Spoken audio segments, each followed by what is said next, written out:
Buen día, jóvenes, vamos a darles ya la información de los materiales que ustedes deben de ir consiguiendo para cuando ya comencemos en la parte práctica.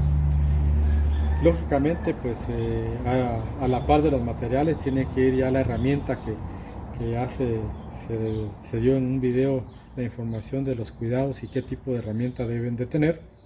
Y entonces veamos pues qué materiales deben de conseguir ustedes, porque van a armar ustedes su pequeño circuito de fuerza, pero con un elemento de protección que va a servirles a ustedes para conectar en ese circuito que van a realizar ustedes, eh, los circuitos que van a ir armando para irlos probando. Que si en dado caso hubiera algún tipo de problema, pues ahí tienen ustedes una forma práctica de poder cortar el paso a la energía, o bien automáticamente lo debería de hacer. ¿Qué van a necesitar ustedes? Pues van a necesitar alambre paralelo, como este que tengo acá. Los conductores eléctricos tienen que cumplir con certificaciones, y al hablar de certificaciones significa que en alguna parte deben de tener información. Al hablar de información significa que aquí va a aparecer, aparte del calibre, va a aparecer el fabricante y otras características adicionales. Este es un alambre paralelo calibre 14, que es el que se llama paralelo porque tiene las dos líneas incluidas, que son las que nos van a servir para llevar la energía, la corriente alterna, que puede ser la línea activa y el neutro, en cada una de ellas. Número 14 puede ser número 16, que estaría bien, porque básicamente la cantidad de energía que van a utilizar ustedes pues relativamente es pequeña. Siguiente, pues vamos a mencionar entonces un dispositivo de control, que sería este. Es un interruptor de sobreponer. Puede ser de este tipo o la marca que ustedes quieran, pero la característica principal es que sea de sobreponer. Aquí pues ustedes pueden observar, es el mismo tipo, solo que aquí viene completamente empacado. Van a necesitar ustedes también un elemento de protección, un flipón. Este flipón pues es precisamente para centro de carga, como el que habíamos hablado. Aquí pues el problema que ustedes tienen que resolver es que aquí no van a tener ustedes la clavija, sino tienen que ver de qué forma lo conectan. A diferencia de este lado, sí existe un tornillo, que es el que vamos a aflojar para poder introducir el cable ya pelado y después poder apretarlo. El elemento de protección que yo normalmente utilizo sería de este tipo. Noten que aquí tiene un tornillo y otro tornillo, que son los que me van a permitir poder conectar de una manera sencilla el conductor acá, y también hacerlo de este otro tipo. Este es un interruptor para riel TIN, y pues normalmente tiene que, para determinar la capacidad, pues se identifica acá donde está la C, y el número que acompaña a la C es el que me indica la capacidad en corriente que tiene el elemento. Este es bastante grande porque es de 32 amperios. Yo sugeriría que tendría que ser de 1 o de 2 amperios. Aquí tengo un tomacorriente. Este es un tomacorriente normal. Es para poder conectar tres espigas al mismo tiempo. Aquí tengo una espiga que sería una espiga simple. Tiene solamente dos clavijas, que son las que se deben de trabajar. ¿Cómo deben de realizar la conexión? Pues observen ustedes cómo está hecho ahí.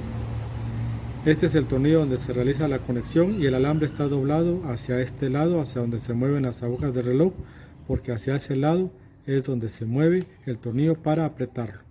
Si revisamos el otro, nos queda exactamente igual. Quedó doblado el conductor hacia donde se mueven las agujas para apretar el tornillo, o hacia donde se mueven las agujas del reloj. Y aquí pues tengo otro tipo de tomacorriente, que es un tomacorriente polarizado. A diferencia de este, pues aquí tengo para 3 espigas, aquí solamente para 2, pero la diferencia es que en este simplemente voy a colocar una espiga polarizada que va a quedar siempre conectada en el mismo orden. Cuando me refiero que va a quedar conectada en el mismo orden, significa que, por ejemplo, si yo quiero ver esta espiga que está aquí, yo la puedo introducir, la saco, la puedo girar y puedo darle vueltas sin ningún problema. Si utilizara una espiga polarizada, que sería con el tercer elemento, se introduciría acá también el tercer elemento, y a la hora de sacarlo y quererle dar vuelta, no voy a poder introducirla porque me faltaría este punto, no lo tengo acá. Entonces, el circuito que ustedes van a realizar es un pequeño circuito de fuerza que va a contar con el alambre paralelo, que ya mencionamos cuál es, que va a contar con un dispositivo de seguridad, que también ya mencionamos cuál es, y que va a contar también con un tomacorriente de preferencia polarizado, para que ustedes se den cuenta qué es lo que tienen que hacer. ¿Cómo lo trabajarían? Pues en un extremo iría conectada ya a la espiga, las dos líneas del alambre paralelo, una en cada una de las clavijas.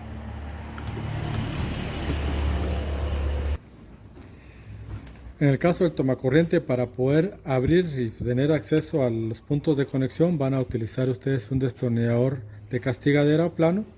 Noten que aquí hay unas pequeñas ranuras, ahí van a introducir ustedes el destornillador, girar como que si fuera un tornillo, le dan vuelta, repiten lo mismo del otro lado y ya quitamos la tapadera y ahí pueden ustedes observar cómo está hecha la conexión. ¿Cuánto se peló? Solamente lo que está metido dentro de esta parte del tomacorriente es lo único que está pelado del conductor en ambos lados. Entonces lo voy a cerrar.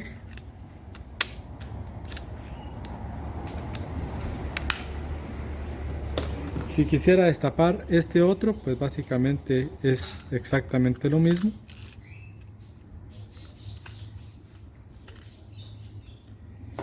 Y en la parte interna pues vienen dos tornillos. Esos dos tornillos son los que sirven si es que en dado caso voy a colocar el tomacorriente ya en un lugar fijo. Generalmente va a ser en madera. Y aquí pues observan ustedes que es exactamente lo mismo que hicimos en el anterior. Tiene para conectar una línea y la otra línea. Vamos a ver información ya anticipada. La ranura más corta en ambos tomacorrientes, observen, la ranura más corta en ambos tomacorrientes es donde se debe conectar siempre la línea activa, y en la parte más larga es donde se debe conectar siempre el neutro. ¿Cómo voy a saber cuál es la línea activa? ¿Cómo es la línea neutro? Pues ya mencionamos que el tester es el encargado de identificar ese tipo de situaciones.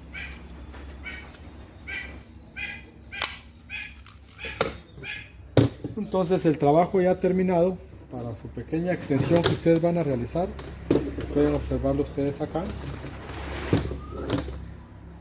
Aquí tengo ya conectado el alambre paralelo a la espiga.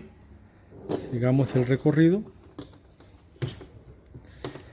Donde van a colocar ustedes su elemento de protección, su elemento de seguridad, como este que está acá, observen, es un flipón de 2 amperios, aquí está el C y solamente el 2, que me indica que soportará un máximo de 2 amperios. ¿Qué es lo que hice en ese punto? Pues tuve que cortar la parte de en medio, dividir las dos líneas, y a la hora de dividirlo solamente corté una. Una es la que con las dos puntas que me quedaron conecté en cada extremo del flipón, y la otra línea sigue de largo y de ahí finalizará precisamente hasta en el tomacorriente. Ese pequeño circuito de fuerza que ustedes van a realizar, que es el que tengo acá, es el que van a hacer ustedes de primero, previo a hacer su circuito de iluminación. En el circuito de iluminación, ¿qué van a tener? ¿Qué materiales van a necesitar ustedes? Siempre una espiga, otra espiga, será una segunda espiga, su alambre paralelo, su interruptor simple y una plafonera. En el caso de la plafonera, vamos a sacarla acá del empaque, y en la parte de atrás tiene dos tornillos en los cuales se van a realizar la conexión. ¿Cómo se trabaja acá? Pues aflojan el tornillo, quedará libre el agujero que está ahí, y en ese agujero es donde ustedes van a meter el alambre pelado. ¿Cuánto van a pelar? Solo lo que va a quedar dentro, como lo vimos en el tomacorriente, ¿de acuerdo? ¿Cuál es la característica principal que ustedes deben de tomar en cuenta? Y es para que ustedes observen y ustedes decidan. Entonces, para poder identificar qué línea van a conectar, en qué orden van a ir conectados los dos conductores que deben de llegar a su plafonera, tienen que tomar en cuenta ustedes lo siguiente. La rosca, que es la parte más grande de la lámpara, aquí siempre, y por regla y por norma de seguridad, siempre debe de ir la línea de neutro. ¿Por qué debe ir la línea de neutro aquí?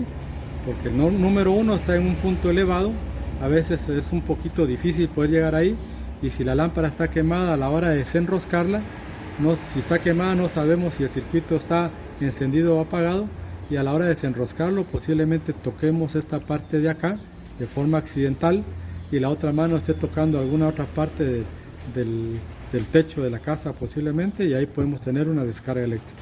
Si es el neutro no nos pasaría absolutamente nada. Y en esta parte pequeña de acá pues iría la otra línea que complementa el circuito. Lo mismo sucedería con esta lámpara. Noten que es diferente, pero la rosca siempre va a ir en neutro y aquí siempre debe ir la otra línea que complementa. Observemos acá. ¿Entró? Sí entró. Vemos la otra. ¿Entró? También entró. Entonces ya de alguna manera ya le estoy dando a ustedes la información de los materiales que deben de utilizar. Espiga, serían 2 espigas, alambre paralelo que podrían ser unos 3-4 metros para poder tener ya para los 2 circuitos. El dispositivo de seguridad, que es un flipón, ustedes eligen cuál será. Un tomacorriente de sobreponer, de preferencia polarizado. Un interruptor simple de sobreponer, una plafonera sin correa o una plafonera simple como la que estamos viendo acá, y la herramienta que se requiere.